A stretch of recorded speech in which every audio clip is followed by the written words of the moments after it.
Les Misérables, chapitre 8. Monsieur Javert.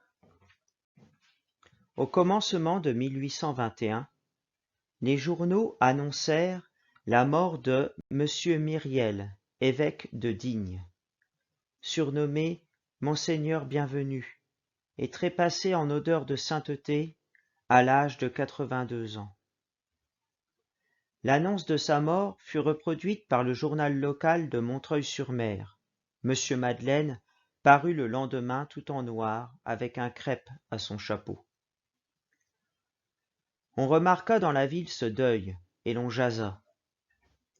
Cela parut une lueur sur l'origine de Monsieur Madeleine.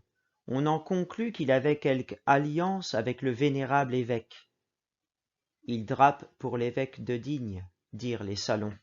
Cela rehaussa fort Monsieur Madeleine, et lui donna subitement et d'emblée une certaine considération dans le monde noble de Montreuil-sur-Mer. Peu à peu, et avec le temps, toutes les oppositions étaient tombées.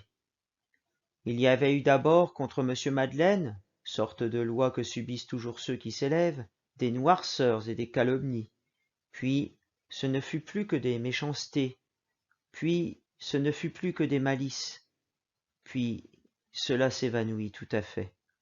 Le respect devint complet, unanime, cordial, et il arriva un moment, vers 1821, où ce mot, Monsieur le maire, fut prononcé à Montreuil-sur-Mer presque du même accent que ce mot, Monseigneur l'évêque, était prononcé à Digne en 1815.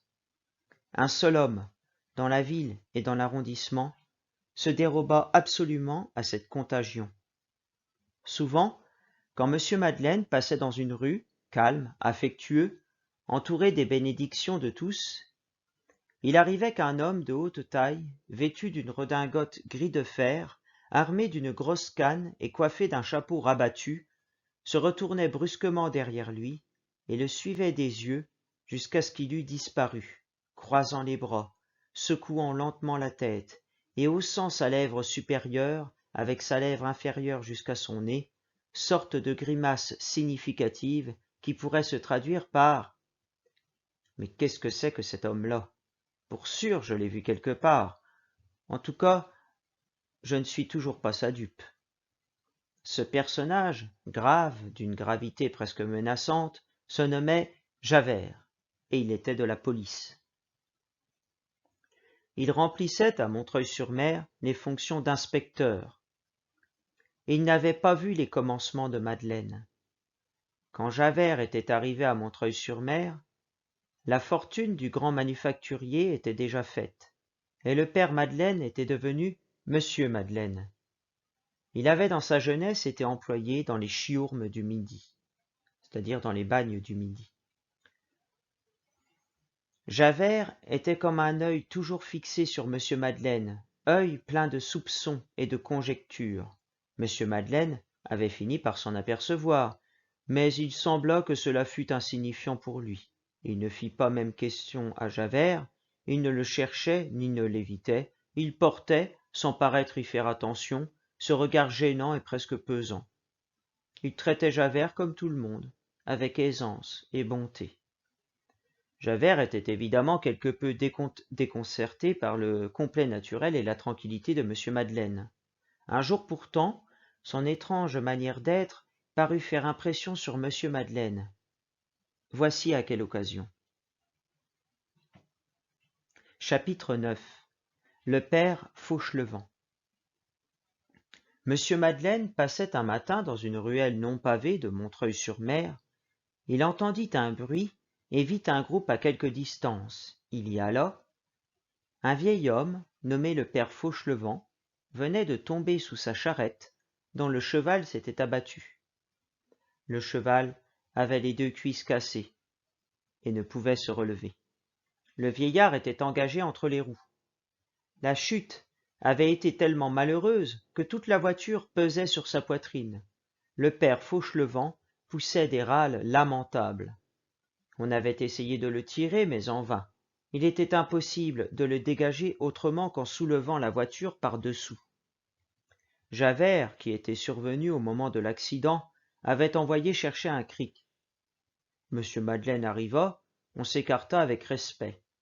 « À l'aide !» criait le vieux Fauchelevent. « Qui est-ce qui est un bon enfant pour sauver le vieux ?» M. Madeleine se tourna vers les assistants. « A-t-on un cric ?»« On est allé en quérir un, » répondit un paysan. « Dans combien de temps l'aura-t-on ?»« On est allé au plus près, au lieu Flachot, où il y a un maréchal, mais c'est égal, il faudra bien un bon quart d'heure. »« Un quart d'heure !» s'écria Madeleine. Il avait plu la veille. Le sol était détrempé. La charrette s'enfonçait dans la terre à chaque instant et comprimait de plus en plus la poitrine du vieux charretier. Il était évident qu'avant 5 minutes, il aurait les côtes brisées. « Il est impossible d'attendre un quart d'heure, dit Madeleine aux paysans qui regardaient. « Il faut bien. »« Écoutez, reprit Madeleine, il y a encore assez de place sous la voiture pour qu'un homme s'y glisse et la soulève avec son dos.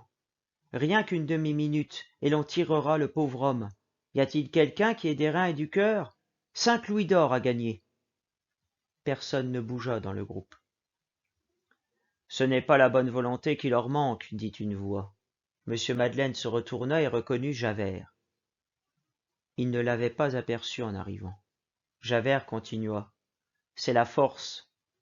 Il faudrait être un terrible homme pour faire la chose de lever une voiture comme cela sur son dos. » Puis, regardant fixement M. Madeleine, il poursuivit en appuyant chacun des mots qu'il prononçait.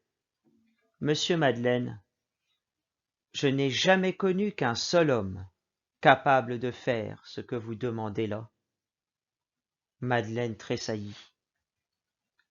Javert ajouta avec un air d'indifférence, mais sans quitter des yeux Madeleine. « C'était un forçat, du bagne de Toulon. » Madeleine devint pâle. Cependant, la charrette continuait à s'enfoncer lentement. « Ah, voilà que ça m'écrase !» cria le vieillard. Madeleine leva la tête, rencontra l'œil de faucon de Javert toujours attaché sur lui, regarda les paysans immobiles et sourit tristement. Puis, sans dire une parole, il tomba à genoux, et avant même que la foule eût le temps de jeter un cri, il était sous la voiture. Il y eut un affreux moment d'attente et de silence. Les assistants haletaient. Tout à coup, on vit l'énorme masse s'ébranler. La charrette se soulevait lentement. On entendit une voix étouffée qui criait « Dépêchez-vous, aidez !» C'était Madeleine qui venait de faire un dernier effort. Ils se précipitèrent. Le dévouement d'un seul avait donné de la force et du courage à tous. La charrette fut enlevée par 20 bras. Le vieux Fauchelevent était sauvé. Madeleine se releva. Il était blême, quoique ruisselant de sueur. Ses habits étaient déchirés et couverts de boue. Le vieillard lui baisait les genoux et l'appelait le bon Dieu. Lui, il avait sur le visage je ne sais quelle expression de souffrance heureuse et céleste, et il fixait son œil tranquille sur Javert, qui le regardait toujours. Fauchelevent s'était démis la rotule dans sa chute. Le père Madeleine le fit transporter dans une infirmerie qu'il avait établie pour ses ouvriers dans le bâtiment même de sa fabrique, et qui était desservie par 2 sœurs de charité. Fauchelevent guérit, mais son genou resta ankylosé. M. Madeleine, par les recommandations des sœurs et de son curé, fit placer le bonhomme comme jardinier dans un couvent de femmes du quartier Saint-Antoine à Paris.